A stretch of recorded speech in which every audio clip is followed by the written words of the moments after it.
हूं अंकित अवस्थी।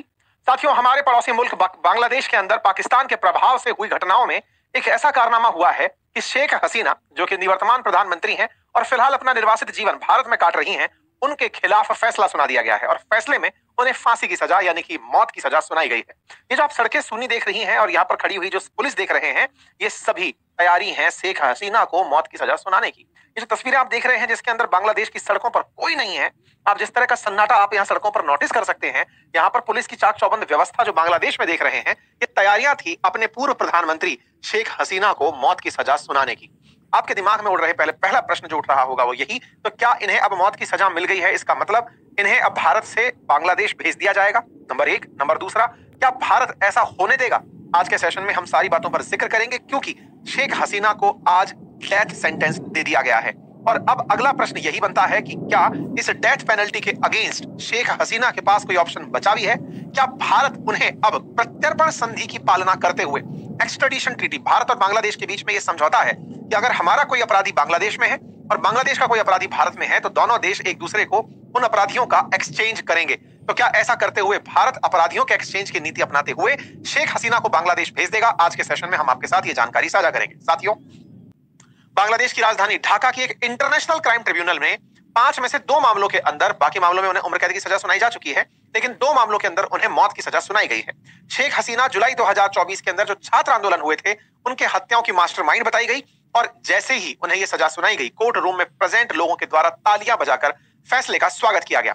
शेख हसीना के बाद दूसरे नंबर पर रहे पूर्व गृह मंत्री असदुज्जमान खान, उन्हें 12 लोगों की हत्या का दोषी मानते हुए फांसी की सजा सुनाई गई। और तीसरे नंबर पर रहे एक आईजी जो कि सरकारी गवाह बन गए, जिनका नाम है ममून, उन्हें 5 साल की सजा सुनाई गई क्योंकि वो सरकार के समर्थन में आ गए, यानी कि इस समय पर यूनुस सरकार के समर्थन में होने के चलते उनकी सजा को कम कर दिया गया। तो शेख हसीना, उनके गृह मंत्री और उसके अलावा एक आईजी, इन 3 को फैसले सुनाए गए, जिनमें 2 को मौत की सजा सुनाई गई।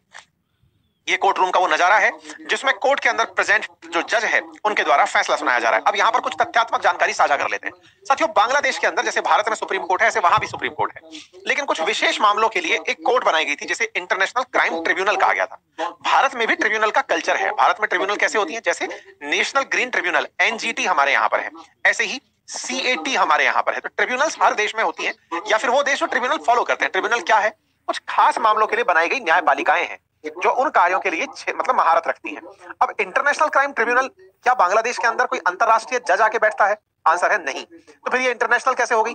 और इंटरनेशनल क्राइम पर ये लोग फैसले देने वाले कौन लोग हो गए? ये बड़ा सवाल बनता है। बांग्लादेश ने बाकायदा अपने यहाँ पर एक इंटरनेशनल क्राइम ट्रिब्यूनल बनाया हुआ है। ये एक कोर्ट की तरह ही है और इस कोर्ट का काम है कि ये सजा सुनाता है। अब जैसे आप नीदरलैंड के अंदर हेग जो है, वहां पर आप आईसीजे सुनते हैं, इंटरनेशनल कोर्ट ऑफ जस्टिस सुनते हैं, लेकिन उस इंटरनेशनल कोर्ट ऑफ जस्टिस के अंदर न्याय अंतरराष्ट्रीय रूप से सुनाया जाता है। वहां पर अंतरराष्ट्रीय जजेस बैठते हैं, बहुत सारे देश उस फैसले को बैक करते हैं। तो क्या बांग्लादेश की जो इंटरनेशनल कोर्ट जो है, ये क्राइम के लिए जो कोर्ट बनाई गई है, इंटरनेशनल कोर्ट जो है, क्या इसे भी अंतरराष्ट्रीय मान्यता प्राप्त है? आंसर है नहीं। क्या इसमें कोई अंतरराष्ट्रीय जज बैठता है? आंसर है नहीं। तो फिर ये किस आधार पर फैसला सुना रही है? क्योंकि बांग्लादेश सरकार चाहती है, बस इसलिए ये फैसला सुना रही है। अब फिर एक बड़ा सवाल बनता है, जब कुछ ऐसा है ही नहीं तो बांग्लादेश में क्या नई कोर्ट बनी है क्या? नहीं। फैक्ट ये है कि जब शेख हसीना प्रधानमंत्री हुआ करती थी, 2010 के दौर में भी ये कोर्ट उन्हीं ने ही बनाई थी, ये ट्रिब्यूनल उन्हीं ने ही बनाई थी। तो क्या ये सुप्रीम कोर्ट से ऊपर होती है? नहीं। इस कोर्ट के जो फैसले हैं वो सुप्रीम कोर्ट में चैलेंज किए जा सकते हैं। जैसे राजस्थान के अंदर अगर हाई कोर्ट कोई फैसला दे, आपको उसके खिलाफ अगर जाना है तो आप सुप्रीम कोर्ट जा सकते हैं। ऐसे ही इस ट्रिब्यूनल के खिलाफ भी सुप्रीम कोर्ट में फैसला कर सुप्रीम कोर्ट में चुनौती देने जा सकते हैं, जैसे एनजीटी के केस में है। एनजीटी के फैसले के खिलाफ, यानी नेशनल ग्रीन ट्रिब्यूनल के फैसले के खिलाफ आप सुप्रीम कोर्ट जा सकते हैं। बिल्कुल वैसे ही यहां पर भी ट्रिब्यूनल के फैसले के खिलाफ आप बांग्लादेश की सुप्रीम कोर्ट जा सकते हैं। सवाल फिर वहीं की वहीं। तो फिर शेख हसीना ने इसको ट्रिब्यूनल को क्यों बनाया था? क्योंकि पाकिस्तान के साथ जब इनका डिस्प्यूट था 1971 से पहले, तो पाकिस्तान और बांग्लादेश तो अलग देश बने थे। उस समय पर बांग्लादेश जब बनकर आया, शेख हसीना के पिताजी शेख मुजीबुर रहमान हुआ करते थे, बंगबंधु के नाम से जाना जाता था।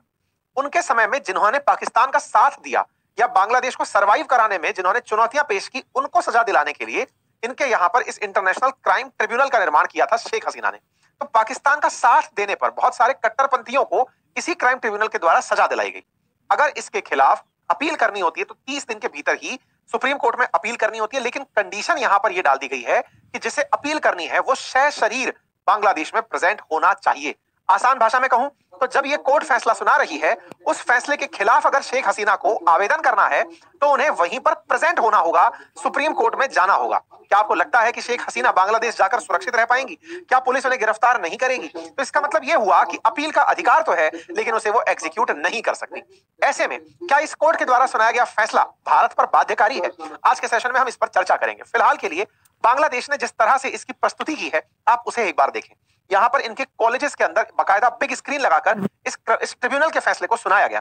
अब यहाँ पर एक तथ्य मैं आपको और बता देता हूँ, क्योंकि इन्हें सजा दिलाना छात्रों के आंदोलन का हिस्सा था, तो छात्र ही यहाँ पर एब्सेंट दिखाई दिए, यानी कि छात्रों के द्वारा यहाँ पर अब कोई उत्साह नहीं था, क्योंकि मोहम्मद यूनुस जिस तरह से सरकार को अब चलाए जा रहे हैं, इनके जाने के बाद से वो खुद बिना जनता के द्वारा चुने हुए सरकार को जिस तरह से चला रहे हैं, लोग अब उनसे भी चिढ़ने लगे हैं। लोगों को लगने लगा है कि भाई वो तो चलो इलेक्शन जीत कर आई थी, तुम तो कुछ भी कर नहीं आए हो और पिछले 1 साल से सरकार को चला रहे हो, 1 साल से अधिक समय से सरकार चला रहे हो। ये कौन सी पावर है जो तुम पा गए हो? कौन सी स्पेशल पावर पाए हो? शेख हसीना को इन कानूनों के तहत हत्याओं का आदेश देना, भड़काऊ भाषण देना, न्याय में बाधा डालना, छात्र अबू सईद की हत्या का आदेश देना, ये तमाम चीजों के चलते उन्हें फैसले सुनाए गए हैं। बांग्लादेश में क्या कुछ हुआ वो आप सबको ज्ञात पहले से है।